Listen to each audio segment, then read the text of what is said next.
오늘은 화가 많은 아이를 위한 감정조절 글쓰기 방법을 준비했습니다. 혹시 우리 아이가 집에서 짜증이나 화를 많이 내는 편인가요? 짜증과 화는 비슷해 보여도 사실은 다릅니다. 짜증은 귀찮아 하는 기분이에요. 엄마, 동생이 자꾸 내 물건을 만져서 짜증나. 또는 숙제가 너무 많아서 짜증나와 같은 감정입니다.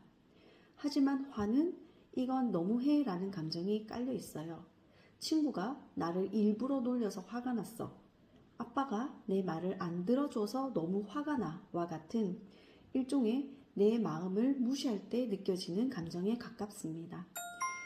그래서 짜증은 금방 사라질 수 있지만 화는 마음속에 오래 남고 더 큰 위험 행동으로 이어질 수 있는 거죠.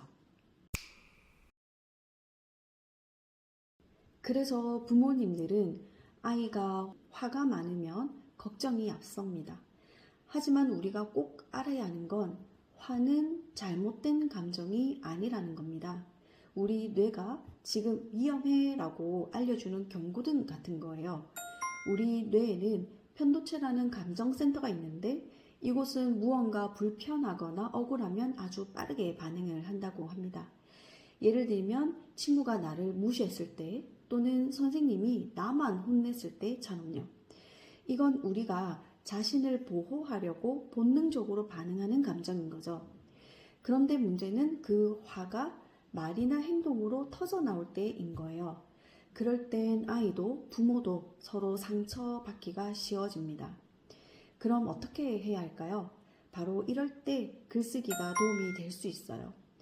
미국 UCLA 리버 교수님 연구에 따르면 화났을 때 감정을 글로 써두면 뇌에서 감정을 다스리는 부분이 더 잘 작동한다고 해요. 즉 글쓰기를 하면 뇌가 내가 지금 이런 감정이구나 라고 알아차리면서 화를 덜 느끼게 해준다는 거죠. 그래서 아이가 화가 났을 때 감정을 쓰는 습관을 들이면 화를 억누르지 않고도 조용히 건강하게 흘려보낼 수 있는 힘이 생깁니다.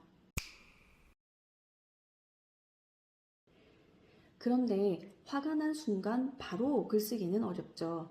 그래서 어느 정도 시간의 텀을 두고 집에서 하루 일과를 마무리할 즈음에 이렇게 해주시면 좋아요. 지금부터 제가 3단계로 말씀을 드릴 텐데요. 한 페이지에 차례차례 이어서 적어 나갈 수 있도록 옆에서 도와주시면 좋습니다. 네, 첫 번째 단계는요.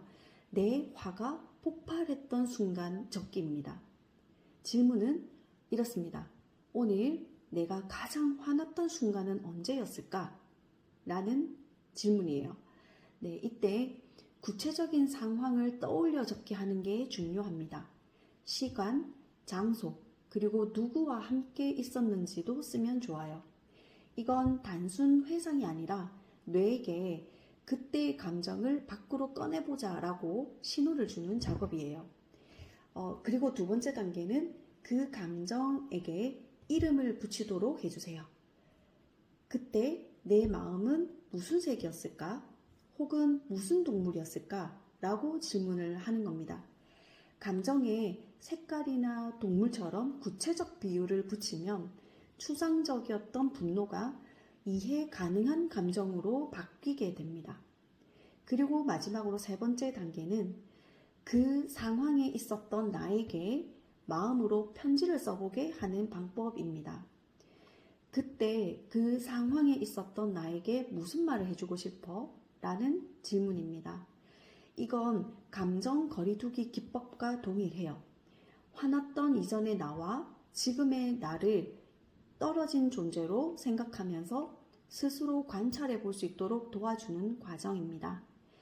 이렇게 연결된 3가지의 질문으로 화가 났던 감정을 스스로 돌아보고 구체화하고 인정할 수 있도록 도와주는 방법입니다. 이렇게 감정은 써서 흘려보낼 수도 있어요. 이걸 우리 아이들에게 꼭 알려주세요. 감정을 글로 쓰는 건 그냥 글쓰기 활동이 아니에요. 우리 아이의 뇌를 더 똑똑하게 만들고 감정을 잘 다루는 습관을 길러주는 연습인 거죠. 특히 초등학교 고학년부터 중학교 아이들은 감정을 어떻게 표현하느냐에 따라서 자존감이나 친구 관계도 크게 달라질 수 있다고 합니다. 그래서 아이가 안전하고 편안한 분위기에서 자신의 감정을 글로 적어보는 경험은 정말 중요한 거죠. 그리고 부모님도 아이 옆에서 함께 하루 5분 정도 감정 일기를 써보시면 좋습니다. 그 모습 자체가 아이에게 아주 좋은 감정 표현 선생님이 되어줄 수 있거든요. 스스로를 잘 아는 아이, 그리고 감정을 건강하게 다루는 아이, 그 시작은 글쓰기 한 줄에서 시작될 수 있습니다. 오늘부터 우리 함께 시작해 볼까요?